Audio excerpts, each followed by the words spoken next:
sizlar bilan The Vulnerable Machine ishlaymiz, Web Machine va hozir ishga tushiraman.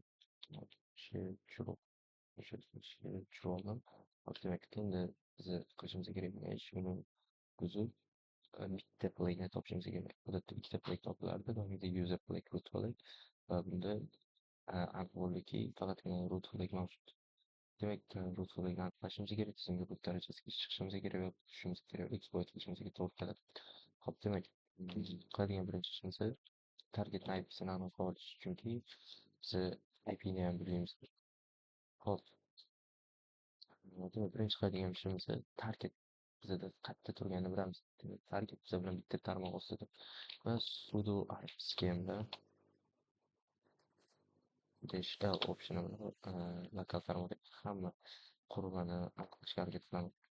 Demak, bizda hamma qurilmani aniqlab oldik. Bizda 08 MHz, chunki men buni bu mashinga OBA faylni yuklab olib, o'zimda VirtualBox'da setup qilganman va endi export qilishimga to'g'ri kelyapti.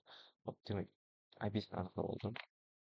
08 bilan boshlanadi MAC adresi va uni IP'si mana shu va uni kopiya qildim va IP'sini aniqlab oldik. Demak, bilib oldik, sudo apt scan shell bu lokal tarmoqdagi qurilmani aniqlash. Hop, yana nmapda scan qilamiz. Nmap -dash hamma portni scan qilsin, 535 ta portini. Hop, demak, tezroq amalga oshish uchun minimum rate beraman. Minimum rate beraman. Doimgidek observer toolni beryapmiz. Demak, targetni scan qila boshlasin. Hop, 6 chiqdi. Demak, targetni hamma portini scan qilib bo'ldi. 65531 ta portini. Hop, demak, targetimizda 22-portda SSH ishlab turgan ekan, 80-portda HTTP, 139-portda NetBIOS, 445-portda Microsoft DS. Demak, targetimizni qanaqa servislar ishlab turganini oldik va birinchi qiladigan ishimiz doimgidek 80-port bo'ladi, chunki HTTP ishlab turibdi va web mashinamiz. Hop, 80-portda nimalar bor, qanaqa domain bilan murojaat qilishimiz kerak yoki IP'ni bersak ham bo'ladimi? Subfolderlarda nima bor? Ya'ni information gathering qilamiz. Demak, bizda target bilan active information gathering boshlaymiz. Hop, demak, nmapni yana ishlataman. -b faqat hamma portini emas, 80-portini o'zini -a optioni bilan aggressive scan qilaman. Ya'ni 80-portda nimalar bor, qanaqa servis ishlab turibdi, servisni versiyasi, headerlari va shularni aniqlashga harakat qilamiz. Agar robots.txt bo'lsa, robots.txt ni ham ko'rsatadi. Hop, demak, aggressive scan qilamiz targetni.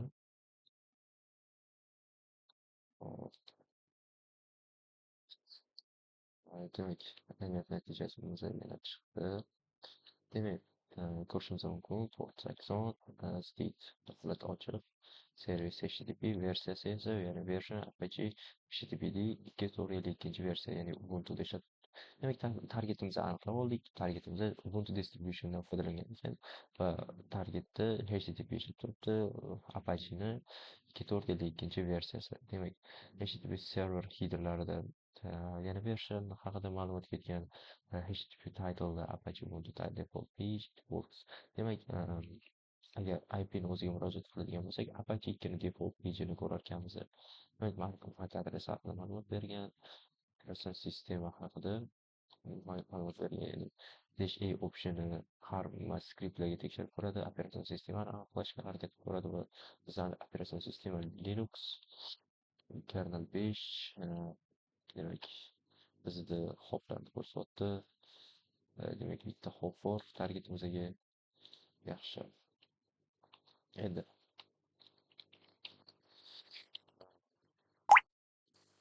hop, endi GoFaster'da directory brute forcing qilib olamiz. Ya'ni mana shu web sahifasiga va GoFaster degan GoFaster toolni bilamiz.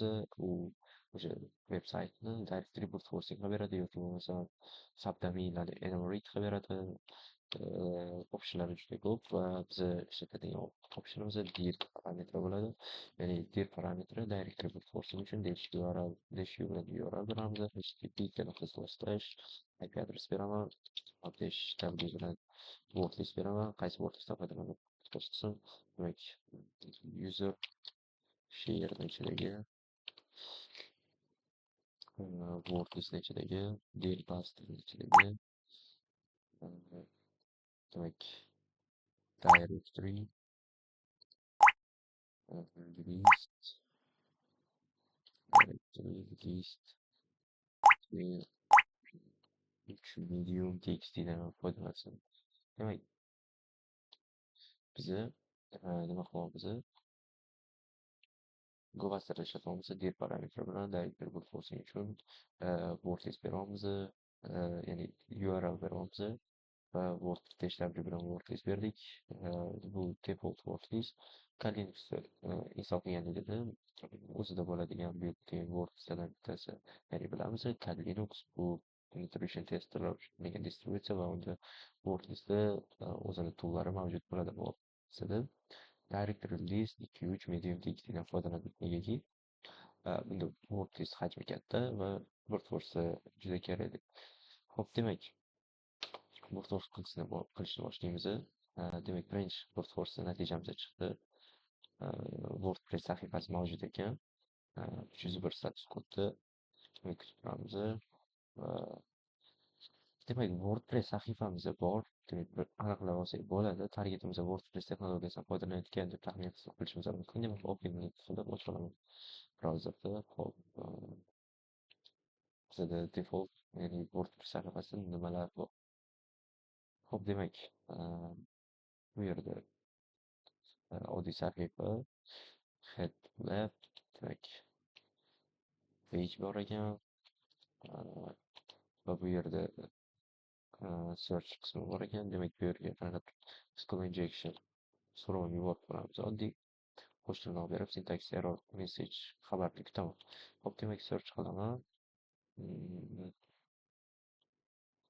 Demak, we are having trouble finding this site. Ya'ni bizada firewall katta ehtimol to'sib qo'ydi. Ya'ni bizada mana shu IPga biriktirilgan nom bor ekan, head.local nomli va o'sha biz mana shu IPga so'rov yuborganimizda u mana shu page'iga redirect boradi va bu page'ini biz saqlaganimiz yo'q hali. Xo'p, demak, IPni o'zi bilan so'rov yuborganimizda xatolik beryapti va bu katta ehtimol bilan firewallni sababi va men mana shu domenni olaman o'zimga va bu domenni mana shu IPga bog'layman. Demak, sudo nano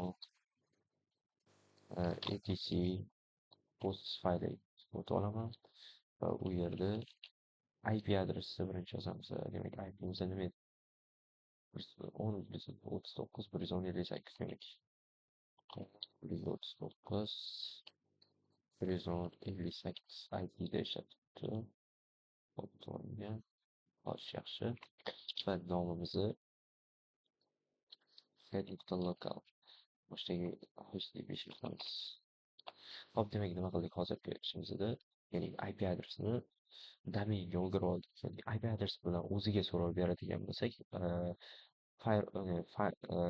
firewallni xatoligi sababli bizda pejni ochib bermayapti va biz domenga so'rov yuboramiz va o'shanda sayt bizani ishonchli deb biladi va pejni ochadi. Demak, Ctrl X demak, qaytadan so'rov yuborib ko'raman. Demak, sahifa ochildi, lekin o'sha syntax error message chiqmadi. Biz shunchaki SQL injection zaifligini qidirmoqchi bo'ldik va oddiy o'zini tekstlaridan, o'zini simple page'idan qo'shtirnoq so'zini search qildi. Xo'p, demak, targetimizni yana bir aniqlashtirib olish uchun, ya'ni information gathering qilish uchun qanaqa texnologiyadan foydalanayotganida WebAlider tool'ni orqali aniqlab olamiz. WebAlider ishga tushiraman. Demak, bizada mana shu targetimizni qanaqa texnologiyalardan foydalanganligi ko'rinib turibdi. Demak, WordPressning 6.9 versiyasidan foydalangan ekan. PHP programming language, ya'ni PHP tilidan foydalangan. Bu pejni ochib berish uchun demak targetimiz Ubuntu distributiondan foydalanilgan. Database MySQL, development Emotion, demek React, Bone.js, Emotion. Demek bizada Apache HTTP'de, ya'ni servisimiz Apache, boshqa ma'lumotlarni ko'rishimiz mumkin. Demak, biz aniqlashtirib oldik. Targetimizni WordPressda ishlab turibdi. Xo'p, demak, bizada mana shu head.local bizada Gvasr natijamiz ham tugabdi. WordPress sahifasi, uni ochib ko'rdik. Server status bu default page. Ochilmaydi. Xo'p, demak, bular ko'raman. Gvasrni qaytadan ishlataman. Faqat mana shu sahifani o'ziga, ya'ni head.local sahifasiga negaki hozir o'sha IP va bu WordPress sahifasi mana shunga redirect qilyapti va bu sahifani, ya'ni head.localni men o'zimni host faylimni saqlab oldim, IP ga bog'lab oldim, ya'ni name resolution qildim. Endi esa mana shu head.localni directory brute qilaman, ya'ni WordPress sahifasidan keyingi faylni qanaqa, ya'ni WordPress sahifasida qanday sahifalar bor va qanday fayllar mavjudligini aniqlaymiz. Demak, dir parametrdan foydalanaman. Demak, -u bilan URL beraman. http set.local deyman. Demak, -w bilan workspace beraman. User share ichidagi. Endi bizga tezroq natija kerak, shuning uchun ham Gearbustr emas, dirni ichidagi WordPress ichidagi Common TXTdan foydalanaman. Common TXT bu ham directory brute forcing uchun WordPress hisoblanadi va bu directory medium ikkinchi versiyadan qaraganda nisbatan kamroq. Va enter tugmasini bosamiz. Xo'p, demak, directory brute force bo'lishni boshladi. Index PHP deb sahifasi, demak, WordPress admin sahifasi aniqlandi. WP includes, demak, WordPress content va XML publicly. Demak, WordPressni o'zini default WordPress texnologiyasini o'zini sahifalari ochildi, ya'ni sahifalar borligi aniqlandi. Demak, biz admin sahifasiga o'tyapmiz. Adminga, demak, bu yerda login sahifa bor. Ya'ni admin paneliga kirish uchun login page.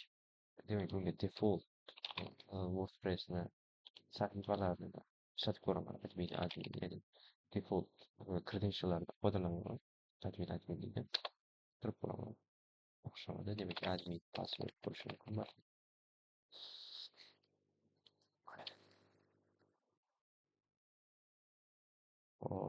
Demek, default credential'lar ishlamadi.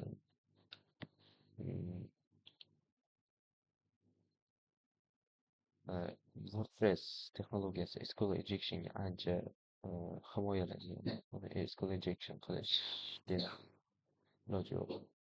Demak, keyin qiladigan ishimiz VPS Scan tool'ida. VPS Scan tool'ida userlarni enumerate qilamiz, ya'ni mana shu login page sahifasida qaysi userlar login qilishimiz mumkin. Demak, /URL beraman. http://head.local beramiz.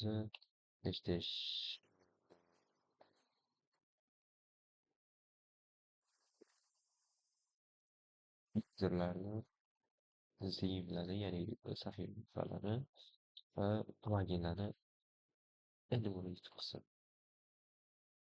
VPSga to'liq ishga tushdi. Bizga userlarni, theme va pluginlarni enumerate qilishni qiladi. Hop. Demak, ishga tushdi. Xo'sh.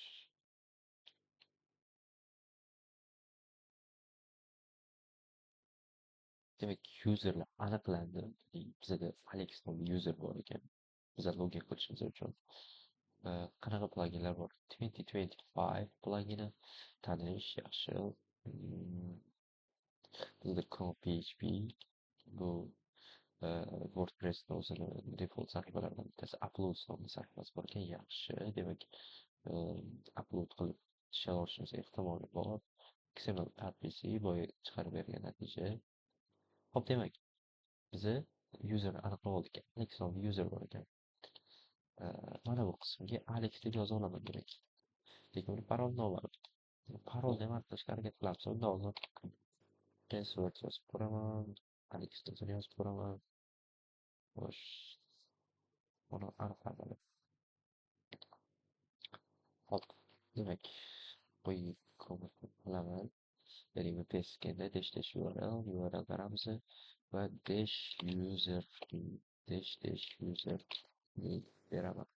Ya'ni Alexni dash password beraman. Faqat passwordga password list beramiz. Ya'ni docu. Ya'ni Alex userga brute force bo'lgan roku txtdan foydalangan holda. Demak, ishga tushiramiz. Xo'sh, manimcha user names tashkili demak password qo'yish kerak ekan bu yerda ham. Qaytadan ishga tushiraman. Demak, ishladi. Hop,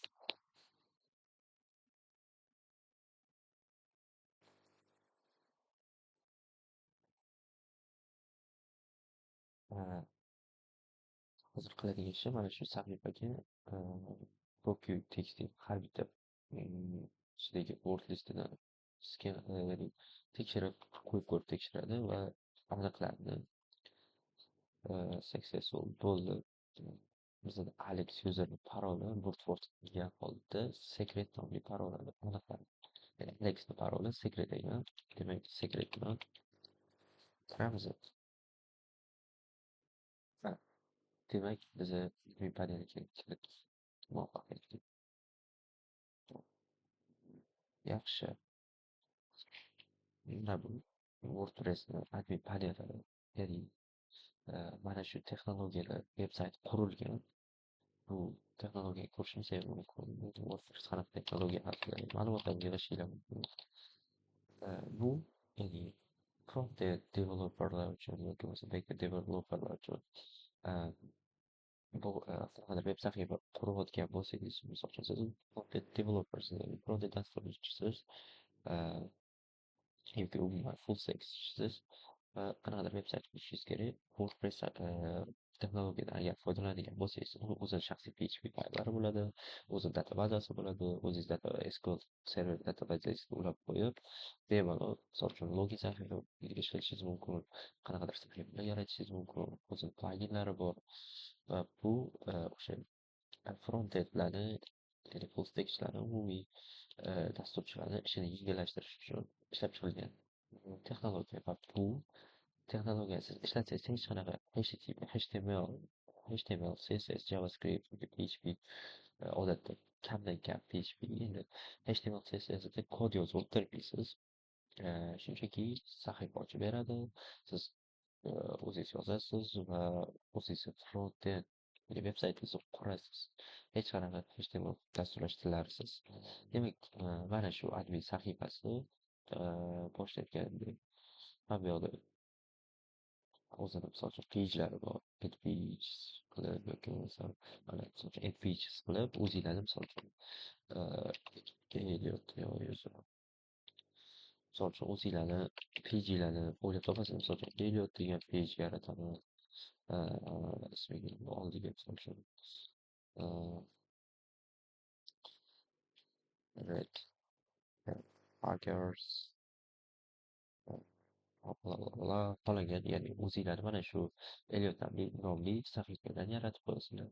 Buning uchun hech qanaqa HTML kodni yozmaysizlar yoki bo'lmasa JavaScript qilmaysizlar, CSS qo'llamaysizlar, HTML kodlarni chiroyli fonga aylantirmaysizlar, shart emas. Bu texnologiya o'zi qidiradi. Xo'p, demak, biza hozir hech qanaqa HTML kodlarni edit qilmaymiz, hech qanaqa vazifamiz front-end qismiga zarar yetkazmaymiz. Shunchaki targetni ichida flagni aniqlashimiz kerak bo'ladi. Demak, xo'p, Pluginlarni ko'raman. Qanaqa pluginlar, bu pluginlar qilish mumkinmi, yo'qmi? Hop, Akismet, bu o'sha bizda pluginlarimizdan bittasi juda ko'p uchraydi. Nomini juda ko'p ishlataman, ko'p ko'raman, uchrataman. Lekin hech bir foyda chiqmagan, ya'ni edit qilishimiz ham mumkin ekan bu sahifani. Bu pluginni to'g'ri hop, hech qanaqa edit ko'ryapti. Yo'q. Hop, Apple Zimda qanaqa bir Zim sizlar olgan. Hop, demak, bizada 2025, ya'ni 2025 nomli Zimi bor. Bu o'sha WordPress texnologiyasini tanish bo'lib ketgan, ya'ni juda ko'p ishlatilgan sahifalardan bittasi 2025 bor, 2029 bor, 2024, 2023 va shunga o'xshash themlar juda ko'p ishlatiladi.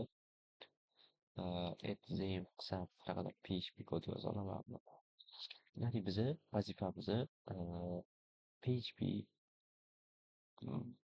fayl yaratib, ya'ni mana shu WordPress sahifasi, ya'ni admin sahifasidan foydalangan holda tizimga PHP fayl yaratib, unda reverse olishga harakat qilishimiz kerak. Hop, demak, bizda qanaqa sahifalar bor?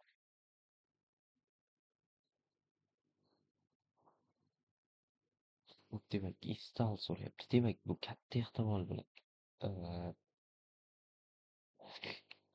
o'sha WordPressda Google'da search qildik-ku, ya'ni men o'ylayapman, bu yoqda hech qanaqa foyda yo'q. Negaki, ular ikkitasi install qilingan. Ya'ni bu xuddi Play Marketga o'xshaydi. WordPress texnologiyasi ham. Ya'ni o'zini zimlari bor, ya'ni sahifalar, pejlari bor.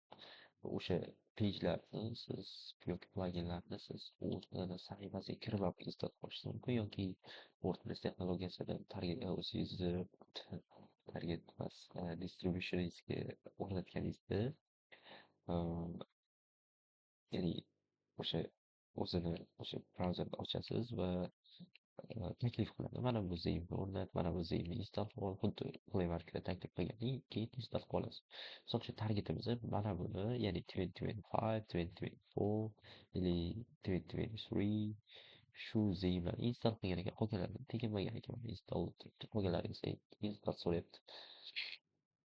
Demak, bu yoqda hech qanaqa yozish imkoni bo'lmasa kerak, chunki boshida aytganimdek, bu internetdan research qilib chiqarilayotgan pejlar, ya'ni bu qanaqadir Play Market desa ham bo'ladi. Hop, demak, Cobalt yo'q, bu yoq default pages guide'gacha privacy policy bor ekan, edit qilamiz. Hop, demak, bu yo'q, emas. Status, smart, save Alex, after Alex kerak bo'lib qoladi. Demak, balki userlarga e'totlaydi. Biz Alex user qanaqalikku? Buni shart emas. Hop, head.local, size text, yana qanaqadir ma'lumot yozib ketganmi, credentials ham. Hop, yo'q, hech qanaqa PHP edit qismlari yo'q. Ko'ryapti. Xo'sh, demak, bu sahifadan chiqamiz. Pluginsga o'tamiz yana. Get plugin qilib balki ya'ni yana o'sha pluginlarni taklif qilyapti. Mana shuni install qilgan, mana shuni install qilgan. Hop, Gutenberg, Jetpack install qilib turibdi, shart emas. All users qilib balki userlarni aniqlaymiz. Bitta Alex nomli admin user bor ekan. Hop, Toolsga o'tib o'tsak, import qismi bor ekan. yaxshi, kerak emas. Plugin file editor, zip file editor. Bu birinchi o'tamiz. 25, 2024. Sahiflar, rastlashtiramiz. Bu plugin file editorga o'tamiz. Yaxshi. Biza Akismet nomli pluginni edit qila olarkanmiz. Hop. Shunchaki mana bu qismni o'chirib tashlashni edit qilib ko'raychi. Upload successful. Yaxshi. Hop. Mana shu qismiga deb online PHP yozaman. Payload yozib qo'yamiz. PHP yo'q. So'roq yozamiz.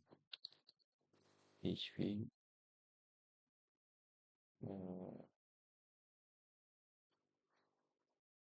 bizga online PHP shell kerak. Hop, Google'da search qilaman. I shell PHP deb hop. Есть. Yaxshi.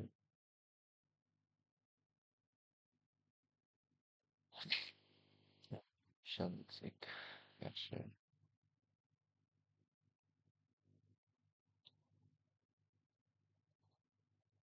Hop. Mana shundan foydalansak ham. Birozdan insert online'dan. Xo'sh, yaxshi. Bu yerga shuni yozaman. Va bu PHP tilida yozilgan bir qator, ya'ni onliner shell, web shell PHP. Va men mana shu yerga parametr berishim kerak. Yoki parametr sifatida nima beraman? Qilsak, misol uchun ko'pchilik berishadi CMD. Hepsi ko'pchilikdan nazarda tutishimiz kerak. Men bu yerga Elliot qiziq. Hop. Demak, upload file. File edited successful bo'ldi. Demak, biza akismet.php ga Akismet bu plugin brauzerda shu search qilib ko'rishingiz mumkin. WordPress pluginni search qilib ko'rsangiz bo'ladi. O'sha taklif qildik. Hatto taklif qildik, o'sha taklif qilganda WordPressda bir pluginlardan bittasi va uni edit qila oldim. Yaxshi. Endi menga kerak mana shu Akismet plugini WordPressda ichida qaysi pejda turadi. Ya'ni bizni har bitta plugin install qilgandan keyin o'zini peji bo'ladi. Demak, Akismet plugin edi. Administrator tomonidan edit qilinmagan bo'lsa, hop, demak, pluginni full pejini quramiz.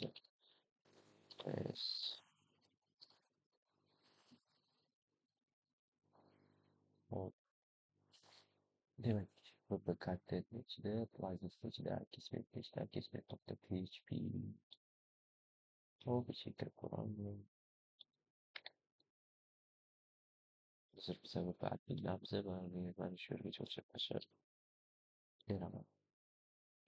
Akismet PHPga kirib bosaman. Forbidden permission denied, ya'ni access denied.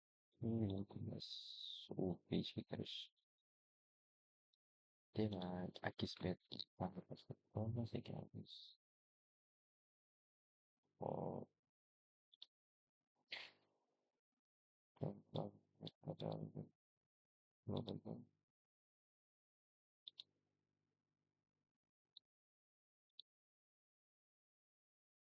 Xo'sh, demak, Akismet samimasi edit qila olmayman.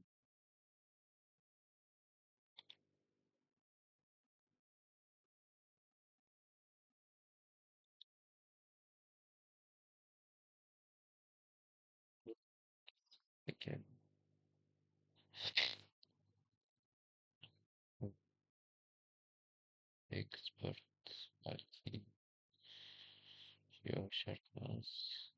Bizim editor falan. Options PHP var ekan.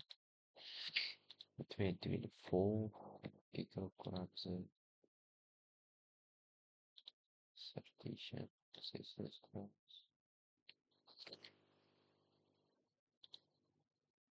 options PHP. Bu sahifaga o'zi functions PHP ga permission bor. Bundan oldin nega pluginlar edit bo'lmayapti ekan? No plugins are currently available. Tinchlikmi? Sizlar pluginlaringizga nima bo'ldi? Pluginlar yo'qolib qoldi. Barcha kataloglar edit bo'lganda o'chib ketgan bo'lishi kerak. Support.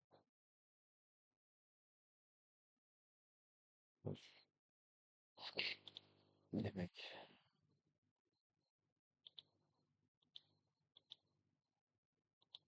add plugin ko'raman. Birorta pluginni install qilishga harakat qilib ko'raman. Internetdan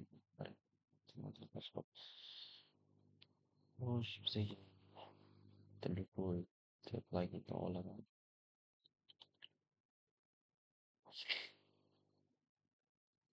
Gutenberg.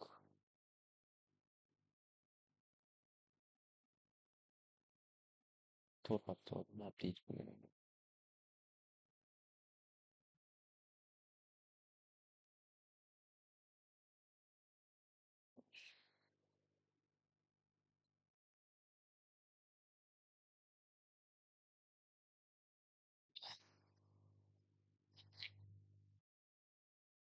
Hop, Steve's o'tamiz.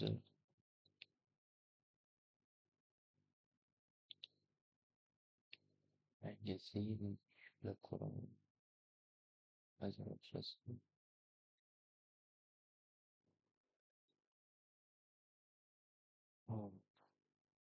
License file digital.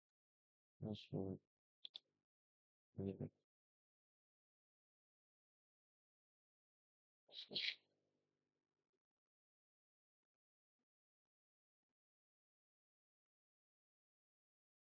Açtım.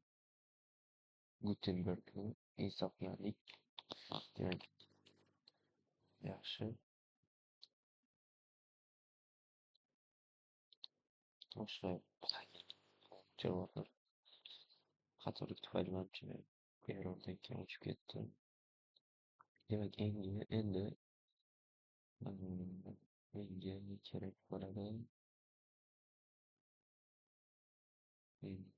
Hop, PHP version. Pentest monkey'dan olamiz. PHP version'dan Pentest key.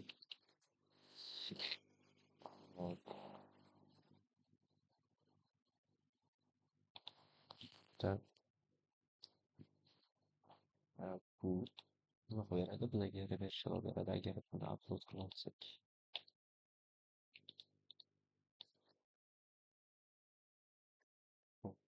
O'zini deb olaman. Yana qismga tashlayman. Bu yerda bir segmentni 001 ga o'zim IP'ni yozaman. Xo'p, IP mention.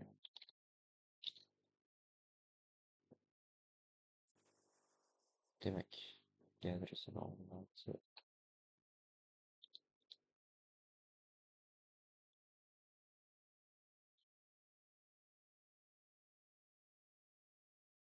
Adresini olib, array beradi. Keyin shell ya'ni scroll bo'lganda uzilib ketmasin. HTML sokin to'xtatib portimiz yo'qman.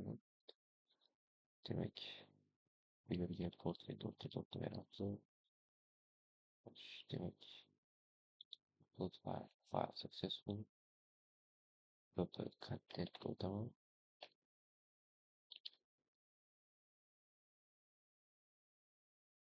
Demak, plugins ichida. Demak, Gutenbergni ichida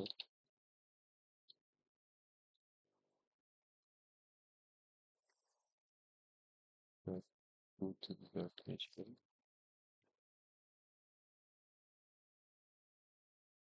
u o'z ishonchim bor yaxshi. Google bitta PHPga kiramiz. Demak, shell keldi. Orqada nimadir qimirlaganini ko'rdinglar. Ya'ni, sahifa aylanib qoldi to'g'ri. Hozir nima qildik, nima tushuntiraman, qarang.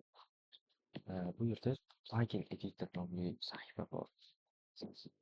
Tools ichida va uni ichidagi bitta Akismet nomli plugin edit qilishga harakat qildim. Ko'rdinglar, hamma pluginlar o'chib ketib qoldi. Ba'zi shunaqa muammolar ham bo'lib turadi. Hamma pluginlar o'chib ketib qoldi va men bitta plugin install qildim. Brauzerni to'g'ri olib o'zida pluginlar install qiladigan bo'limni boshida aytgandek, o'zimizda alternativ qiladigan bo'lsak, Play Marketga o'xshab ketadi. WordPressda tipi marketda deb tushunsak ham bo'ladi. Pluginlar o'ta turadi. Demak, Gutenberg nomli ko'zimga birinchi uchragan pluginni install qildim va uni edit qilishga harakat qildim. Tools ichidan, plugin editordan. Bu yerda nima yozdim? Pentest Monkey. Buni qachon ishlatasizlar?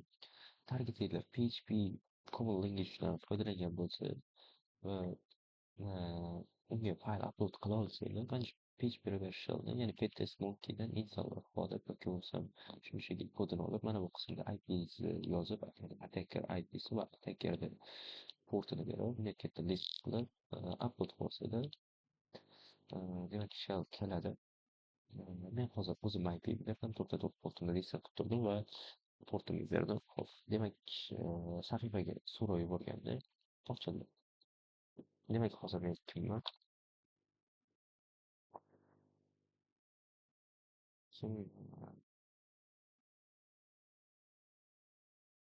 UchW deytaman.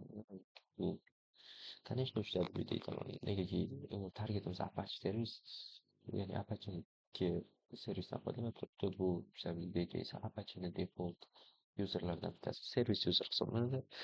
Juda kam ya'ni privilege'ga ega, ruxsatga ega. Endi biz qiladigan ishimiz privilege escalation bo'ladi. Demak, birinchi qiladigan ishim doim qilaman shu get etc swd. Demak, qanaqa yuzerlar bor, balki hashtag bo'lamiz. Demak, root foydalik yuzerga qarasanglar bo'ladi, ko'zinglarni bitta tashlashdi. Ya'ni shell ishlaydigan shellardan bittasi Ares nomli yuzer bor ekan. Shell bitmish hop Ares degan ekan. Demak, login qo'yin birortasi ishlaydi. Demak, teparoqqa chiqsak, o'sha dominik group, ya'ni tizim egasi. Demak, shell 5 o'zini deb bezadi. Hop, demak, birinchi rootga chiqib olamiz. Ares tizim dasturlari. Negadir menga shell yoqmayapti. Skip 5qc bit5 terminal bilan shell to'g'ri. Hozir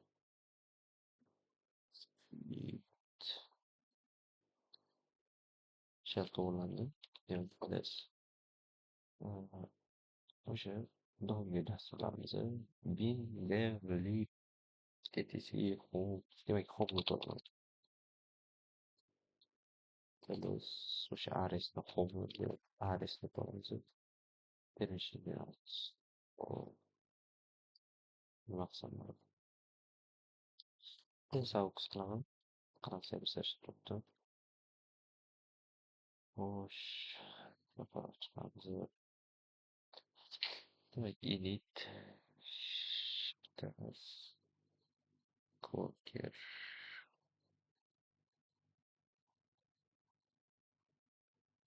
hech narsa yo'q. Ha,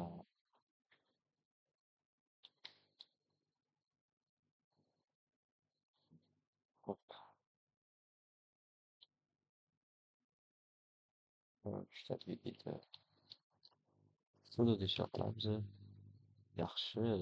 Ha, 3 data sudoers guruhida bor ekan. Yaxshi bu. Odatda unchalik bo'lmaydi. Yaxshi. Hop, demak, biza userbin abk nomli dasturni Ares nomidan, Ares nomli user nomidan ishga tushira olarkanmiz. Demak, sudo dash u qilaman.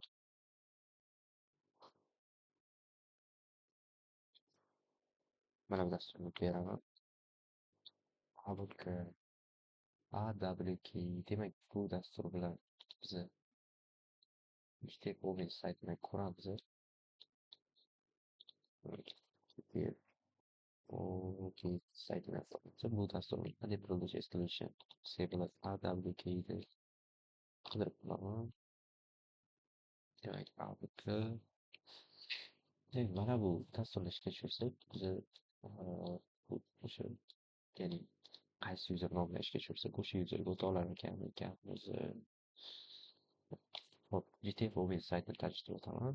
Bu dasturda siz privilege escalation uchun, ya'ni huquqni oshirish uchun qanaqadir setuid dasturlar yoki suid dasturlarni topib olsanglar Linuxda ichidan, ular agar mana shu GTF Open database-ida bo'lsa, u yerda usage keltirilgan qanaqa qilib privilege escalation'ni amalga oshirish uchun o'sha usage'dan foydalanib privilege escalation, ya'ni huquqni oshirib userni almashtirib olsanglar bo'ladi.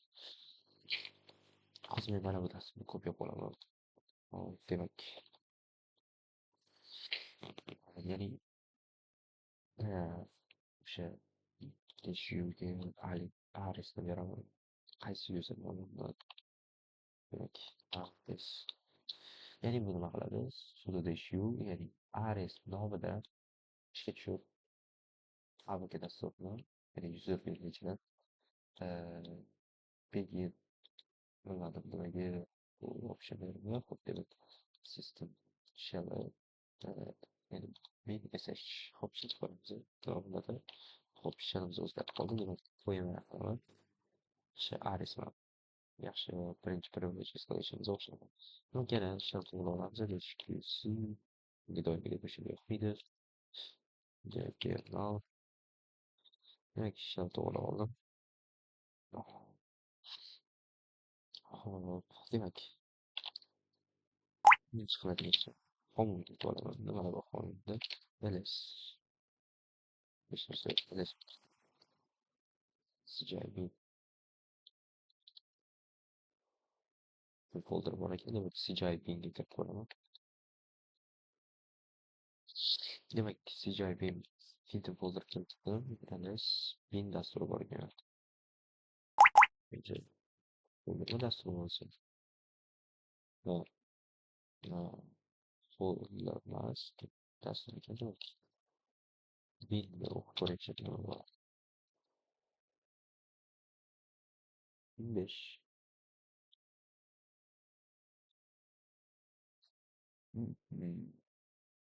Demek,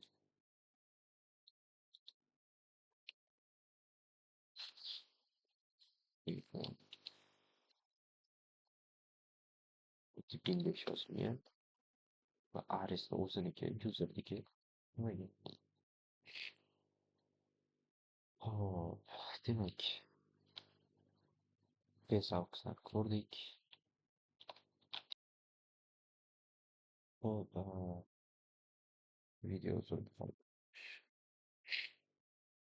Yana Bezaux kommunikasiya tushirdim.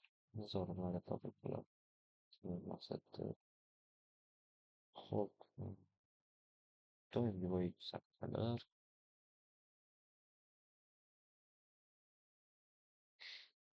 Apache ishidagi shell to'plaganimizni servis o'qilgan. Avg dasturini ishlatganmiz. Yaxshi. Hop, bitkizuv olib keldik. Rasmiy imzoli. HTTP'dagi xo'sh. Faqatgina read permission bo'ladi. Agar menda write permission, ya'ni yozish permission bo'ladigan bo'lganda Dastlab videoni edit qilib, root user yaratib qo'ya olardim. Afsuski qilmadi. Balki ishidan o'qib ko'ra olardim.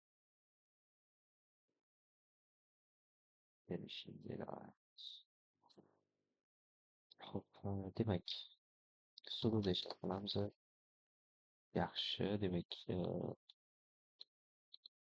bu Aris nomli yuzerimiz sudo guruhda bor ekan. No password ya'ni sudo komandadan ya'ni root nomli ishga tushira olamiz. Mana bu dastur.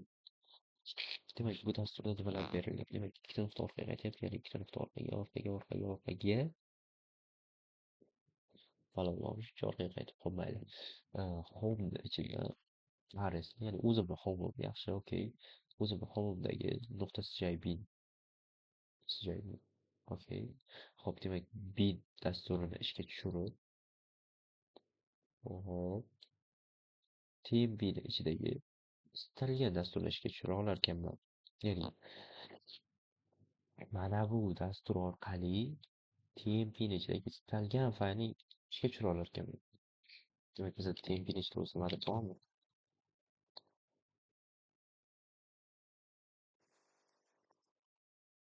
Hech narsa yo'q.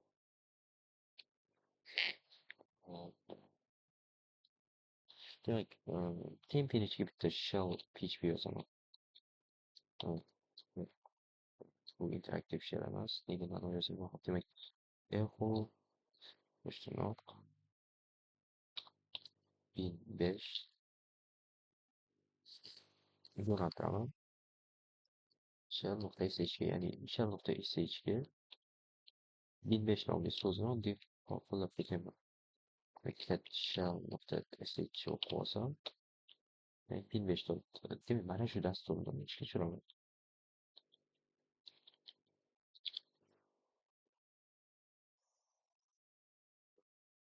Shell.sh qilib, xo'sh, nimalarni ko'ramiz? Root, root, seriously. Yaxshi. Demak, biz tizimga rootgacha chiqdik.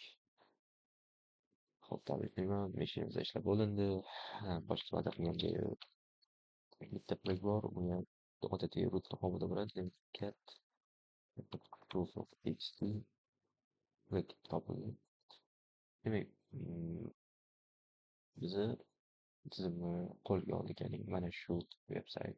Endi bizga to'g'ri rootgacha chiqdik. Root qo'lga oldik. Keyin videolarni kuzatib boringlar. Doimgidek machine ishlaymiz. Zaifliklar haqida ko'rib chiqamiz. Bu safargi videoyim brute force haqida bo'ladi. Istalgan o'sha brauzerdagi sahifani brute orqali brute force qilishni ko'ramiz. Demak, hammaga omad. Hakerlik yo'lida omad tilayman. Sog' bo'linglar. Hop.